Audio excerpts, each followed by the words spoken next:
Hello all of you. हम आपके Lucent का हिस्ट्री वाला पार्ट कर रहे थे, जिसमें हम प्राचीन भारत कर चुके थे और मध्यकालीन भारत हम कर रहे हैं। तो मध्यकालीन भारत में यहाँ तक हो गया था। आज हम सैयद वंश से करने वाले हैं। ठीक है, तो आपको जैसे कि पता है कि आपकी लुसेंट की दो बुक हैं। एक तो आपकी डिटेल में है जैसे कि हम कर रहे हैं, और दूसरी आपकी ऑब्जेक्टिव टाइप की है। ठीक है, तो हम आपको दोनों बुक्स करवाएंगे। तो आप मेरे साथ वीडियो में बने रहिए। जैसे इसका हिस्ट्री वाला पोर्शन कंप्लीट होता है तो हम क्वेश्चन आंसर इसके कर लेंगे। जो आपकी ऑब्जेक्टिव टाइप वाली बुक दी गई है उसको कर लेंगे। ठीक है, एक एक पोर्शन हम इसका कंप्लीट करेंगे। अगर आप किसी भी तरह के कॉम्पिटिटिव एग्जाम की तैयारी कर रहे हैं तो ये बुक आपके लिए महत्वपूर्ण है। आप अगर इसे एक बार समझ लेंगे डिटेल वाली बुक को, तो आपको क्वेश्चन आंसर करने में आसानी हो जाएगी। आपको रटने नहीं पड़ेंगे, आपको समझ में आ जाएंगे चीजें, है ना। तो चलिए करते हैं सैयद वंश। सैयद वंश का टाइम पीरियड कितना है? 1414 से लेकर 1451 तक इनका टाइम पीरियड है। सैयद वंश के संस्थापक कौन थे? खिज्र खां। ठीक है, खिज्र खां ने सैयद वंश की स्थापना की थी। सैयद वंश के संस्थापक जो थे वो खिज्र खां थे। ठीक है, इसने सुल्तान की उपाधि न धारण कर अपने को रैयत-ए-आला की उपाधि से ही खुश रखा था। ठीक है, जो सैयद वंश के संस्थापक थे खिज्र खां, इन्होंने अपने आप को रैयत-ए-आला की उपाधि से खुश रखा था। इन्होंने अपने आप को रैयत-ए-आला की उपाधि से नवाजा था। ठीक है, खिज्र खां तैमूर लंग का सेनापति था। ठीक है, जो ये खिज्र खां थे ये तैमूर लंग के सेनापति थे। ठीक है, भारत से लौटते समय तैमूर लंग ने खिज्र खां को, ठीक है, जब तैमूर लंग जो थे ये भारत से वापस जा रहे थे तो इन्होंने खिज्र खां को मुल्तान, लाहौर और दीपालपुर का शासक नियुक्त कर दिया था। ठीक है, तैमूर लंग थे ये भारत से वापस जाते समय इन्होंने अपने सेनापति खिज्र खां को अपना शासक नियुक्त करके ये गए थे। और कहाँ कहाँ का शासक नियुक्त किया था खिज्र खां को? मुल्तान का, लाहौर का और दीपालपुर का। ठीक है, खिज्र खां नियमित रूप से तैमूर के पुत्र शाहरुख को कर भेजा करता था। ठीक है, जो खिज्र खां थे वो नियमित रूप से शाहरुख को कर भेजते थे। शाहरुख तैमूर खां के पुत्र थे। ठीक है, तैमूर लंग के ये पुत्र थे। खिज्र खां की मृत्यु 20 मई 1421 को हो गई थी। ठीक है, अब खिज्र खां की मृत्यु हो गई 20 मई 1421 को। खिज्र खां की मृत्यु के बाद खिज्र खां के पुत्र मुबारक खां ने शाह की उपाधि धारण की थी। ठीक है, खिज्र खां की मृत्यु के बाद जो खिज्र खां के पुत्र थे मुबारक खां, इन्होंने किसकी उपाधि धारण की थी? इन्होंने शाह की उपाधि धारण की थी। याहिया बिन अहमद सरहिंद को मुबारक शाह का संरक्षण प्राप्त था। ठीक है, मुबारक शाह जो थे इन्होंने किसको संरक्षण दिया था? मुबारक शाह ने संरक्षण किसको दिया था? याहिया बिन अहमद सरहिंदी को इन्होंने अपना संरक्षण दिया था। इसकी पुस्तक तारीख मुबारक शाही में सैयद वंश के विषय में जानकारी मिलती है। ठीक है, सैयद वंश की जानकारी कौन सी पुस्तक से मिलती है? तारीख मुबारक शाही। ठीक है, तारीख मुबारक शाही एक पुस्तक है जिसमें सैयद वंश की जानकारी मिलती है, सैयद वंश के विषय के बारे में। और ये पुस्तक लिखी किसने थी? याहिया बिन अहमद सरहिंदी ने ये पुस्तक लिखी थी, जिसे कि मुबारक खां ने संरक्षण प्रदान किया था। ठीक है, यमुना के किनारे मुबारकाबाद की स्थापना मुबारक शाह ने करवाई थी। ठीक है, जो यमुना के किनारे जो मुबारकाबाद है इसकी स्थापना किसने करवाई थी? मुबारक शाह ने इसकी स्थापना करवाई थी। ठीक है, तो मुबारकाबाद की स्थापना मुबारक शाह ने करवाई थी, जो कहाँ पे है? यमुना के किनारे। ठीक है, सैयद वंश का अंतिम सुल्तान अलाउद्दीन आला शाह था। ठीक है, सैयद वंश का आखिरी सुल्तान कौन था? अलाउद्दीन आलम शाह। ठीक है, अलाउद्दीन आलम शाह जो था, अलाउद्दीन आलम शाह सैयद वंश का अंतिम सुल्तान था। ठीक है, सैयद वंश का अंतिम सुल्तान कौन था? अलाउद्दीन आलम शाह। ठीक है, सैयद वंश का शासन करीब 37 वर्ष तक चला था। ठीक है। सैयद वंश का शासन कितने समय तक चला था? 37 वर्ष तक चला था लगभग। ये छोटे छोटे टॉपिक हैं लेकिन इनसे क्वेश्चन बहुत सारे बनते हैं, इसलिए आप थोड़ा सा ध्यान दीजिए इनको। अब आता है लोधी वंश, ठीक है। लोधी वंश का टाइम पीरियड कितना था? 1451 से लेकर 1526 तक, ठीक है। ये लोधी वंश का टाइम पीरियड था 1451 से लेकर 1526 तक, ठीक है। लोधी वंश का संस्थापक बहलोल लोधी था, ठीक है। लोधी वंश का संस्थापक कौन था? बहलोल। तो लोधी वंश का संस्थापक बहलोल लोधी था, आप याद रखेंगे। 19 अप्रैल 1451 को बहलोल शाहगाजी की उपाधि से दिल्ली के सिंहासन पर बैठा था, ठीक है। जो बहलोल लोधी था ये 1451 में बहलोल शाहगाजी की उपाधि से दिल्ली के शासन पर बैठा था, दिल्ली के सिंहासन पर बैठा था। दिल्ली पर प्रथम अफगान राज्य की स्थापना का श्रेय बहलोल लोधी को जाता है, ठीक है। दिल्ली में सबसे पहले जो अफगान राज्य की स्थापना करने का श्रेय किसको जाता है? बहलोल लोधी को जाता है, ठीक है। बहलोल लोधी को दिल्ली में अफगान राज्य की स्थापना करने का श्रेय जाता है। इसने सबसे पहले दिल्ली में अफगान राज्य की स्थापना की थी। किसने की थी? बहलोल लोधी ने। पूछा जा सकता है आपसे। बहलोल लोधी ने बहलोल सिक्के का प्रचलन करवाया था, ठीक है। बहलोल लोधी ने बहलोल सिक्के का प्रचलन करवाया।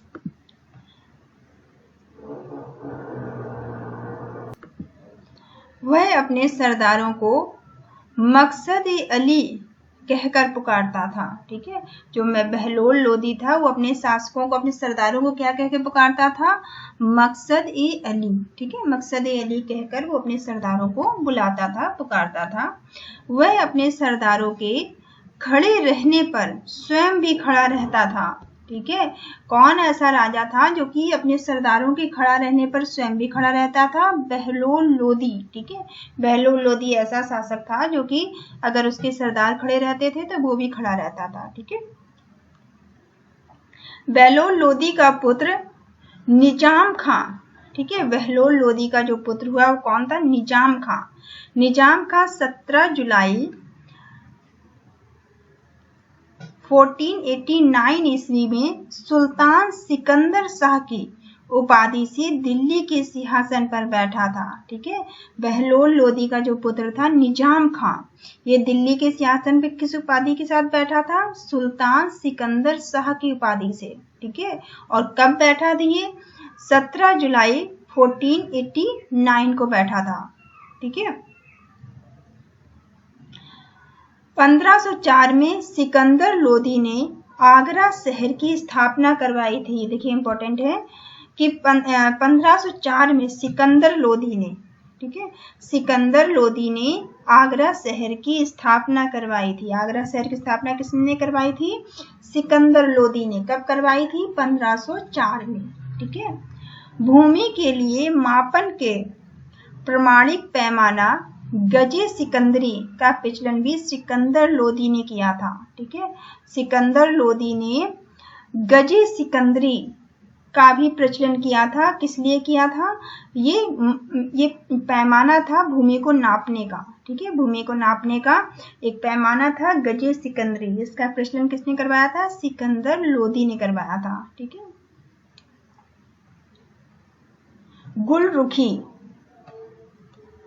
गुलरुखी शीर्षक से फारसी कविताएं लिखने वाला सुल्तान सिकंदर लोधी था, ठीक है। जो सिकंदर लोधी था ये गुलरुखी शीर्षक के साथ फारसी कविताएं लिखता था, ठीक है। तो सिकंदर लोधी था ये गुलरुखी शीर्षक के साथ फारसी कविताएं भी लिखा करता था, ठीक है। सिकंदर लोधी ने आगरा को अपनी नई राजधानी बनाया था, ठीक है। सिकंदर लोधी ने आगरा को अपनी नई राजधानी बनाया था। इसके आदेश पर संस्कृत के एक आयुर्वेद ग्रंथ का फारसी में फरहंगे सिकंदरी के नाम से अनुवाद किया गया था। ठीक है, इसने ही एक आयुर्वेद के एक ग्रंथ का अनुवाद करवाया था, जो कि संस्कृत का एक आयुर्वेद का ग्रंथ था, जिसका इसने फारसी में अनुवाद करवाया था। किस नाम से करवाया था? फरहंगे सिकंदरी के नाम से। ठीक है, इसने नगरकोट के ज्वालामुखी मंदिर की मूर्ति को तोड़कर उसके टुकड़ों को कसाईयों को मांस तौलने के लिए दिया था। ठीक है, इसने नगरकोट के जो सिकंदर लोदी था, इसने नगरकोट के एक ज्वालामुखी मंदिर जो था उसकी मूर्ति को तोड़वा दिया था और उसकी मूर्ति को तोड़वा के कसाईयों को दे दिया था जानवरों का मांस तौलने के लिए। ठीक है, इससे मुसलमानों को ताजिया निकालने एवं मुसलमान स्त्रियों के पीरों तथा संतों के मजार पर जाने पर प्रतिबंध लगा दिया था। ठीक है, और इसने क्या काम किया था? इसने मुसलमानों को ताजिया निकालने, ठीक है, मुसलमानों का ताजिया जो वो निकालते हैं उसमें, और मुसलमान स्त्रियों को पीर, ठीक है, पीरों और संतों के मजार पर जाने पर भी इसने प्रतिबंध लगा दिया था। गले की बीमारी के कारण सिकंदर लोदी की मृत्यु 21 नवंबर 1517 को हो गई थी। ठीक है, सिकंदर लोदी की मृत्यु कब हो गई थी? इसकी मृत्यु क्यों हुई थी? गले की बीमारी से। ठीक है, सिकंदर लोदी की मृत्यु गले की बीमारी से हुई थी और 21 नवंबर 1517 में इसकी मृत्यु हो गई थी। इसी दिन इसका पुत्र इब्राहिम शाह की उपाधि से आगरा के सिंहासन पर बैठा था। ठीक है, और इसका पुत्र जो इब्राहिम था वो इब्राहिम शाह की उपाधि लेकर आगरा की गद्दी पर उसी दिन बैठ गया था। ठीक है, 21 अप्रैल 1526 को पानीपत का प्रथम युद्ध हुआ था। मोस्ट इंपॉर्टेंट है। ठीक है, पानीपत का जो पहला युद्ध था वो 21 अप्रैल 1526 को हुआ था। पानीपत का पहला युद्ध इब्राहिम लोदी बाबर से हार गया था। ठीक है, जो इब्राहिम लोदी और बाबर के बीच हुआ था, और इब्राहिम लोदी जो था वो बाबर से हार गया था। इस युद्ध में वह मारा गया था। ठीक है, याद रखिए, पानीपत का जो पहला युद्ध था वो 21 अप्रैल 1526 में हुआ था। बहुत बार पूछा जाता है। ठीक है, ये क्वेश्चन बार बार पूछे जाते हैं। तो जो पानीपत का पहला युद्ध कब हुआ था? 21 अप्रैल 1526 को। किस किस के बीच हुआ था? इब्राहिम लोदी और बाबर के बीच हुआ था।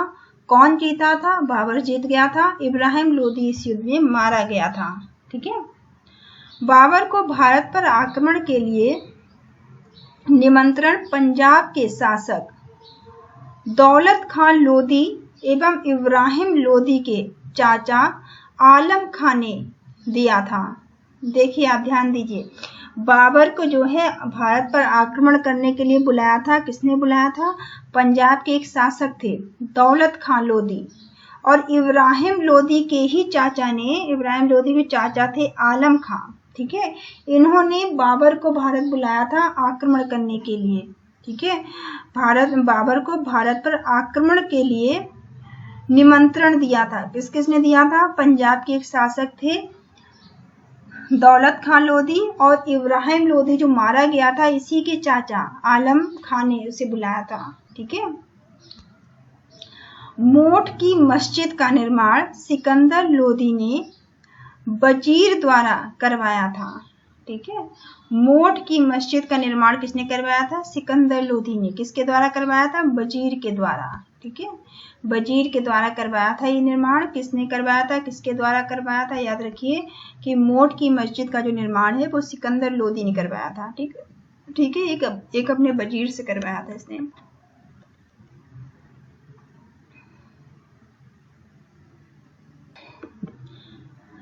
सल्तनत कालीन शासक व्यवस्था। ठीक है, सल्तनत कालीन जो शासन व्यवस्था थी वो क्या थी? केंद्रीय प्रशासन का मुखिया, जो केंद्रीय प्रशासन का मुखिया होता था उस टाइम वो कौन होता था? सुल्तान होता था। ठीक है, केंद्रीय प्रशासन का मुखिया सुल्तान होता था, सुल्तान कहलाता था। बलबन एवं अलाउद्दीन के समय अमीर प्रभावहीन हो गए थे। ठीक है, जिस समय बलबन का और अलाउद्दीन का शासन था, इनके समय में जो अमीर थे, पैसे वाले लोग थे, वो प्रभावहीन हो गए थे। ठीक है। बलबन और अलाउद्दीन के समय में जो अमीर लोग थे, पैसे वाले लोग थे, वो कैसे हो गए थे?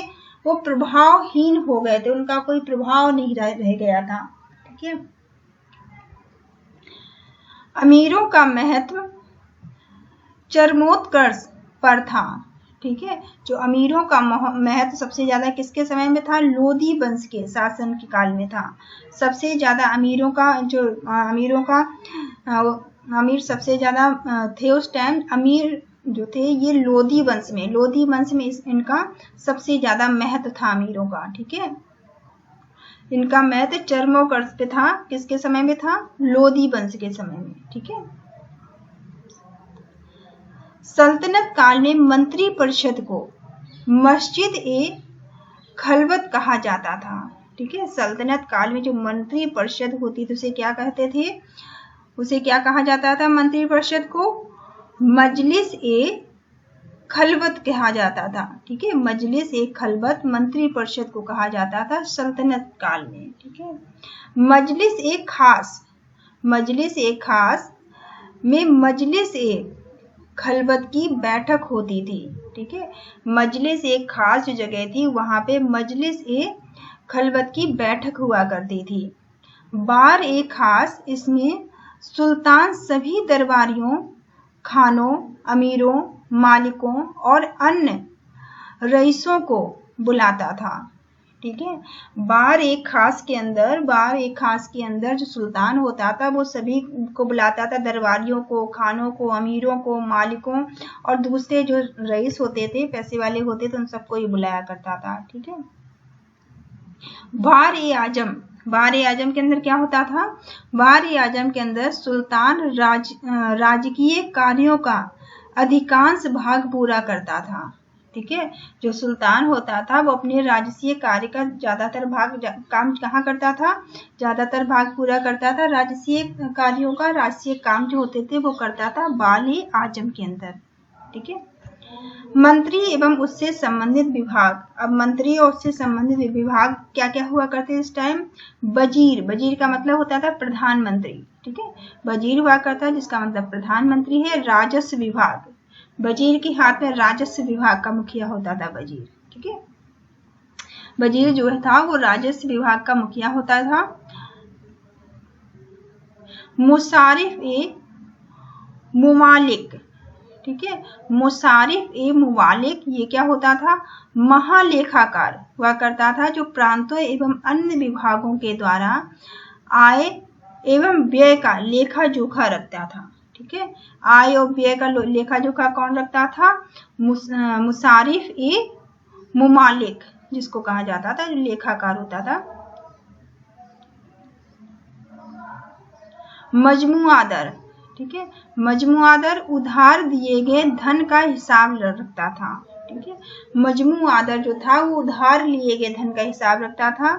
खजीन क्या करता था? खजीन का काम क्या होता था? कोष अध्यक्ष होता था। ठीक है। खजीन जो था वो कोष अध्यक्ष होता था। आरिज ए मुमालिक, जो आरिज ए मुमालिक था, दीवान ए अर्ज अथवा सैन्य विभाग का मुख्य अधिकारी हुआ करता था। ठीक है।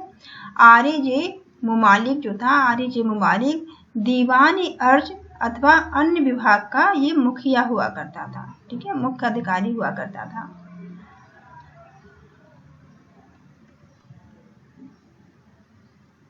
ये कुछ विभाग दिए गए हैं और बनाने वाले सुल्तान को कौन कौन थे? जैसे दीवान ए मस्तक राज, ये वित्त विभाग हुआ करता था, जिसे किसने? दीवान ए मुस्तक खान जो विभाग था ये किसके लिए था? वित्त विभाग था। इसकी स्थापना किसने करवाई थी? अलाउद्दीन खिलजी ने। ठीक है। तो आप ये याद रखेंगे कि दीवान ए मुस्तक राज, ठीक है, दीवान ए मुस्तक राज जो विभाग है वो उसकी स्थापना किसने करवाई थी?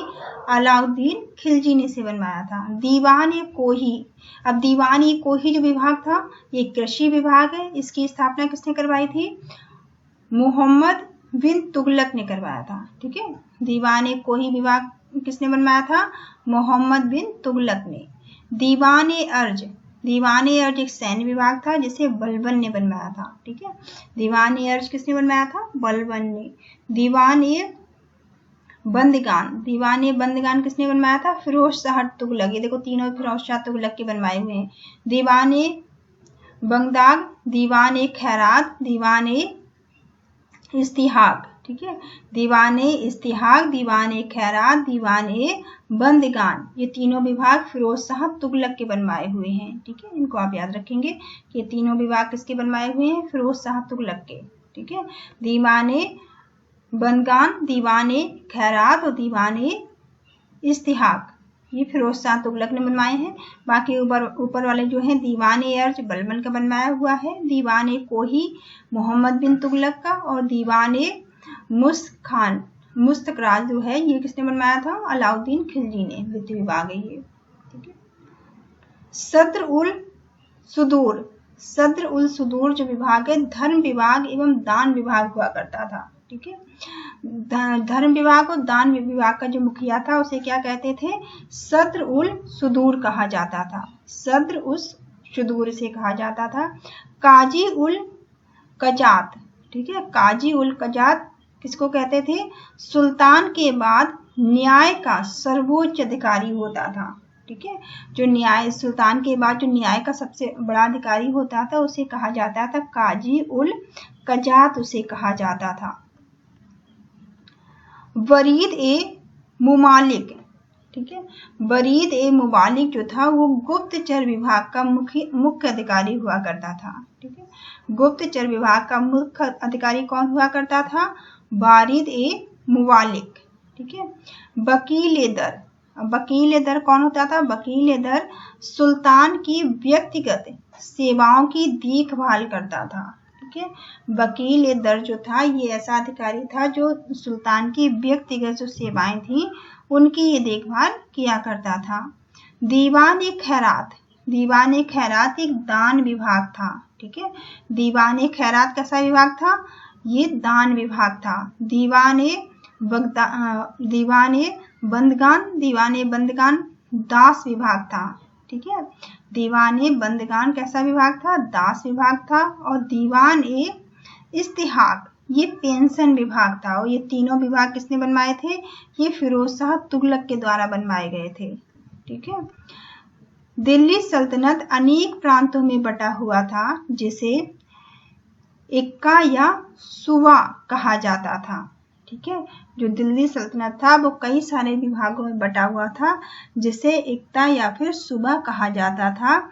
यहाँ का शासन नायाब या बली या मुक्ति द्वारा संचालित किया जाता था। ठीक है, यहाँ का जो शासन था किसके द्वारा संचालित किया जाता था? नायाब, बली या फिर मुक्ति के द्वारा इसे संचालित किया जाता था।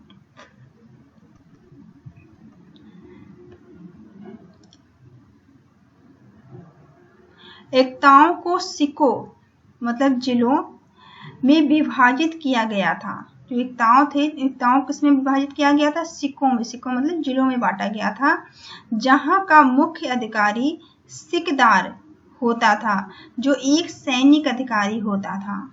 ठीक है, सिकों को परगनों में विभाजित किया गया था। और सिकों किसमें विभाजित किया गया था? सिकों को परगनों में विभाजित किया गया था। ठीक है, आमिल परगने का मुख्य अधिकारी हुआ करता था। जो आमिल होता था वो परगने का मुख्य अधिकारी होता था। और मुशरिफ लगान को निश्चित करने वाला अधिकारी होता था। ठीक है, जो मुशरिफ था वो लगान को निश्चित करने वाला अधिकारी हुआ करता था। एक शहर या 100 गांव के शासन की देख रेख जो थी वो अमीर शदा किया करता था। ठीक है, अमीर ए सदा नामक अधिकारी जो था वो एक शहर या 100 गांव की देखभाल करता था। प्रशासन की सबसे छोटी इकाई क्या होती थी? ग्राम होती थी। प्रशासन की सबसे छोटी इकाई क्या कहा जाता था? ग्राम कहा जाता था। प्रशासन की सबसे छोटी इकाई ग्राम हुआ करती थी। सुल्तान की स्थायी सेना को खास खेल नाम दिया गया था। जो सुल्तान की स्थायी सेना होती थी उसे क्या कहते थे? खास खेल नाम से जाना जाता था। उसे खास खेल नाम दिया गया था उसे। मंगोल सेना के वर्गीकरण की 10 जो दशमलव प्रणाली, जो मंगोल सेना थी इसको वर्गीकरण किया गया था दशमलव प्रणाली से। ठीक है, सल्तनत कालीन सैन्य व्यवस्था का आधार बनाया गया था।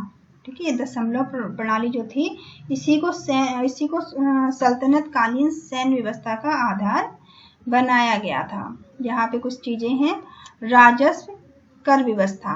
ठीक है, इसमें क्या क्या है, उश्र क्या है, मुसलमानों से लिया जाने वाला भूमि कर, जो मुसलमानों से भूमि कर लिया जाता तो उसे क्या कहा जाता था, उश्र कहा जाता था। ठीक है, खराज किसको बोलते थे, गैर मुसलमानों से लिया जाने वाला भूमि कर, जो मुसलमान नहीं थे मतलब जो हिंदू थे, ठीक है, उनसे जो कर लिया जाता उसे खराज कहते थे, और जो मुसलमानों से लिया जाता था कर उसे उश्र कहा जाता था। ठीक है, जकात, ठीक है, जकात किसको बोलते थे, मुसलमानों द्वारा धार्मिक कर, जो मुसलमानों से धार्मिक कर लिया जाता तो उसे जकात कहा जाता था। ठीक है, संपत्ति का 40वां हिस्सा जो होता था। जजिया क्या था, गैर मुसलमानों पर धार्मिक कर, गैर मुसलमान मतलब हिंदुओं पर जो धार्मिक कर था उसे जजिया कहा जाता था। ठीक है, नोट खम्स किसको बोलते थे, यह लूटे हुए धन, ठीक है, जो लूटा हुआ धन या फिर खानों अथवा भूमि में गड़े हुए खजानों से प्राप्त संपत्ति का 1/5 भाग, ठीक है, 1/5 भाग जिस पर सुल्तान का अधिकार होता था, तथा 4/5 भाग जिस पर सैनिकों अथवा खजाने को प्राप्त करने वाले व्यक्ति का अधिकार होता था। परंतु फिरोज तुगलक को छोड़कर अन्य सभी शासकों ने 4/5 हिस्सा स्वयं अपने लिए रखा था। ठीक है, केवल फिरोज तुगलक को छोड़ के बाकी सभी ने 4/5 हिस्सा अपने लिए रखा था। सुल्तान सिकंदर लोधी ने गढ़े हुए खजाने में से कोई हिस्सा नहीं लिया था, ये इंपॉर्टेंट है। ठीक है, जो सिकंदर लोधी था उसने गढ़े हुए खजाने में से अपना कोई हिस्सा नहीं लिया था, उसे छोड़ दिया था उसने। ठीक है, सल्तनत काल में बारूद की सहायता से गोला फेंकने वाली मशीन को मंगलिक तथा अर्राद कहा जाता था। ठीक है, सल्तनत काल में जो बारूद के गोले फेंकने वाली मशीन होती थी उसे क्या कहा जाता था, मंगलिक। ठीक है, मंगलिक या फिर अर्राद कहा जाता था उसे। ठीक है, मंगलिक या फिर अर्राद उसे कहा जाता, जो कि गोले फेंकने वाली मशीन होती थी, बारूद के गोले जो फेंकती थी मशीन। अलाउद्दीन खिलजी ने एकता प्रथा को समाप्त कर दिया था। अलाउद्दीन खिलजी ने एकता प्रथा को समाप्त कर दिया था। एकता प्रथा की दोबारा शुरुआत फिरोज तुगलक ने की थी। ठीक है, अलाउद्दीन खिलजी ने तो एकता प्रथा को खत्म कर दिया था, लेकिन जब फिरोज तुगलक आए तो इन्होंने एकता प्रथा फिर से शुरू कर दी। सल्तनत काल में अच्छी नस्ल के घोड़े तुर्की, अरब एवं रूस से मंगाए जाते थे। ठीक है, सल्तनत काल में अच्छे घोड़े कहाँ से मंगाए जाते थे, तुर्की, अरब और रूस से मंगाए जाते थे। हाथी मुख्यतः बंगाल से मंगाए जाते थे, और हाथी कहाँ से मंगाए जाते थे, बंगाल से मंगाए जाते थे। ठीक है, सल्तनत कालीन कानून शरीयत, कुरान एवं हदीस पर आधारित था। ठीक है, सल्तनत कालीन जो कानून था वो किस पर आधारित था, शरीयत, कुरान और हदीस पर आधारित था। मुस्लिम कानून के 4 महत्वपूर्ण स्रोत थे। मुस्लिम कानून के 4 स्रोत थे मुख्य, जो कि कुरान था, ठीक है, हदीस था, इजमा और कयास। ये 4 मुस्लिम कानून के मुख्य स्रोत थे। ठीक है, चारों का आप याद रखेंगे मुस्लिम कानून को, कुरान, हदीस, इजमा और कयास, ये 4 कानून थे। सुल्तान सप्ताह में 2 बार दरबार में न्याय करने के लिए उपस्थित होते थे। जो सुल्तान थे वो दरबार में 2 बार आते थे न्याय करने के लिए। ठीक है, सल्तनत काल में लगान निर्धारित करने की मिश्रित प्रणाली को मुक्ताई कहा जाता था। ठीक है। लगान प्राप्त करने की जब मिश्रित प्रणाली होती है तो उसे क्या कहते थे, तो उसे मुक्ताई कहा जाता था। भूमि की माप खोज करने वाले क्षेत्रफल के आधार पर लगान का निर्धारण मशाहत कहलाता था। ठीक है। भूमि की नाप तौल के आधार पर, भूमि की नाप जोक के आधार पर जो उसके क्षेत्रफल के हिसाब से लगान वसूली जाती तो उसे क्या कहा जाता था, मसाहत कहा जाता था। इसकी शुरुआत अलाउद्दीन ने की थी। इसकी स्टार्टिंग किसने की थी, अलाउद्दीन ने। ठीक है। पूर्णतः केंद्र के नियंत्रण में रहने वाली भूमि खालसा भूमि कहलाती थी। जो भूमि केंद्र के नियंत्रण में रहती थी उसे क्या कहते थे, उसे खालसा भूमि कहा जाता था। ठीक है। अलाउद्दीन ने दान दी गई अधिकांश भूमि को छीनकर खालसा भूमि में परिवर्तित कर दिया था। ठीक है। अलाउद्दीन ने दान दी हुई भूमि को वापस ले लिया था, छीन लिया था और उसे खालसा में परिवर्तित कर दिया था। ठीक है। देवल सल्तनत काल में अंतरराष्ट्रीय बंदरगाह के रूप में प्रसिद्ध था। ठीक है। जो देवल था ये सल्तनत काल में अंतरराष्ट्रीय बंदरगाह के रूप में से जाना जाता था। ठीक है। ये कुछ देखते हैं क्या है। 10 अश्वारोही। 10 अश्वारोही को क्या कहते थे, एक सरे खेल कहा जाता था। 10 सरे खेल को क्या कहते थे, एक सिपाह शर कहा जाता था। 10 सिपाह सालर को क्या कहा जाता था, एक अमीर कहा जाता था। 10 अमीर को एक मलिक कहा जाता था। ठीक है। और 10 मलिक को एक खान कहा जाता था। ठीक है। तो 10 अश्वारोही को क्या कहते थे, 10 अश्वारोही को एक सर एक खेल कहा जाता था। ठीक है। 10 अश्वारोही को एक सर एक खेल कहा जाता था। 10 सरे खेल को क्या कहते थे, 10 सरे खेल को एक सिपहसाला कहा जाता था। ठीक है। एक सिपहसाला कहते थे 10 सरे खेल को। और 10 सिपहसाला को क्या कहते थे, एक अमीर कहा जाता था। 10 अमीर को एक मलिक कहा जाता था। 10 मलिक को एक खान कहा जाता था। इस तरह की मापन इकाइयां थी। स्थान और प्रसिद्ध कारण। ठीक है। प्रसिद्धि के कारण क्या क्या है। सरसूती। सरसूती अच्छी किस्म के चावल होते थे। ठीक है। सरसूती अच्छी किस्म के चावल हुआ करते थे। अनहिवाड़ा। अनहिवाड़ा व्यापारियों का तीर्थ स्थान हुआ करता था। ठीक है। अनहिवाड़ा जो था वो व्यापारियों का तीर्थ स्थान हुआ करता था। सतगांव। सतगांव रेशमी रजाइयों के लिए प्रसिद्ध था। ठीक है। सतगांव जो था वो रेशमी रजाइयों के लिए प्रसिद्ध था। आगरा। आगरा जो था नील उत्पादन के लिए प्रसिद्ध था। ठीक है। आगरा नील उत्पादन के लिए प्रसिद्ध था। और बनारस। जो बनारस था वो सोने चांदी एवं जड़ी बूटियों के लिए प्रसिद्ध था। ठीक है। बनारस सोने चांदी और जड़ी बूटियों के लिए प्रसिद्ध था। इसके बाद आपका आता है विजयनगर साम्राज्य। यहाँ से विजयनगर साम्राज्य स्टार्ट होता है। तो यहाँ से हम दूसरे वीडियो में कर लेंगे क्योंकि आधे घंटे का आपका वीडियो हो गया है। ठीक है।